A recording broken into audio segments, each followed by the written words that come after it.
எல்லாருக்கும் வணக்கங்க. இன்னைக்கு சிஸ்டர்ஸ் கிச்சனில் இன்னைக்கு வந்து உடனடி சுண்டல் குழம்பு. இதில் என்ன ஆச்சுன்னா, ஸ்டோரேஜ் அதிகமானதால் நான் எடுத்த வீடியோ வரலைங்க.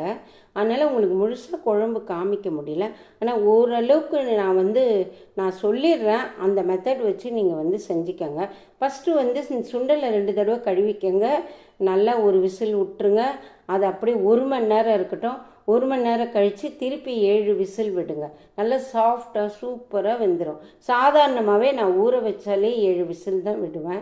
இப்போ இதுக்கும் அப்படி தான் பண்ணேன். உடனடியாக செய்யறதானே பண்ணேன். நீங்கள் எப்பயாவது செஞ்சுக்கோங்க. எப்போவுமே நீங்கள் உடனடியாக வேக வைக்காதீங்க. ஏன்னா ஒரு சுண்டல் நல்லா ஊறி நம்ம வேக வச்சா தான் நமக்கு ஹெல்த்தி. இப்போ வந்து நான் அவசரத்துக்கு அப்படி வச்சேன். வேணும்னா நீங்கள் அப்படி ட்ரை பண்ணி பாருங்கள். இப்போ 1/2 ஸ்பூன் சோம்பு, ஒரே ஒரு பட்டை, 4 பீஸ் தேங்காய், பாதி தக்காளி, இதை நைஸாக 1/2 கிளாஸ் தண்ணி ஊற்றி அரைச்சி வச்சுக்கோங்க. இது எங்கள் அம்மா மெத்தடு. எங்கள் அம்மா சூப்பராக அம்மிலேயே அரைப்பாங்க. தக்காளிலாம் அரைச்சி வைப்பாங்க. செம்ம டேஸ்ட்டாக இருக்கும். இப்போ வந்து நான் சட்டியில் வைக்கிறதால ஒரே ஒரு ஸ்பூன் எண்ணெய் தான் ஊற்றிக்கிறேன். 1/2 ஸ்பூன் சோம்பு போட்டுட்டேன்.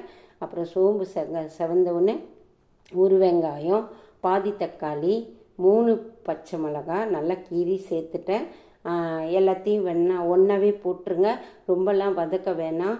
அப்புறம் காய் வந்து நூக்கல் வந்து ஒரு 1/4 கிலோ எடுத்துருக்கேன். குண்டு குண்டாக கட் பண்ணி அதையும் சேர்த்துக்கிட்டேன். 1/4 ஸ்பூன் மஞ்சத்தூள், ஒரு 1/4 ஸ்பூன் வந்து கல்லுப்பு சேர்த்துக்கிட்டேன். கல்லுப்பு ரொம்பவே நல்லது. 2 கொத்து கருவேப்பிலை. எல்லாத்தையும் அப்படியே போட்டு போட்டு வதக்கிட்டே இருங்க. மீடியம் ஃப்ளேம்லேயே வைக்கணுங்க. நம்ம சட்டி வந்து சூடேறிடும். சட்டியில் வச்சு பாருங்களேன், குருமா டேஸ்ட்டு வேறு லெவலுங்க. ரொம்ப சூப்பராக இருக்கும். முடிஞ்ச அளவுக்கு நம்ம ஆரோக்கியமாக செய்கிறது ரொம்ப ரொம்ப நல்லது. இது நிறைய பேர் சொல்லியிருப்பாங்கன்னு சொல்லுவீங்க. ஆனால் என் வீடியோ பார்க்குறவங்களுக்கு இதை கற்றுக்கணும், தெரியாத பசங்க தெரிஞ்சுக்கணும் அப்படின்னு தான் நான் வந்து இதை சொல்கிறேன். இப்போ வந்து நான் 4 ஸ்பூன் மிளகாத்தூள் சேர்த்துக்கிட்டேன்.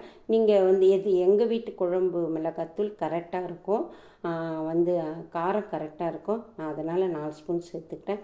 இப்போ போட்டு எல்லாம் போட்டுட்டு தண்ணி 2 கிளாஸ் ஊற்றி நல்லா மீடியம் ஃப்ளேம்லேயே வேக வச்சுட்டேன்.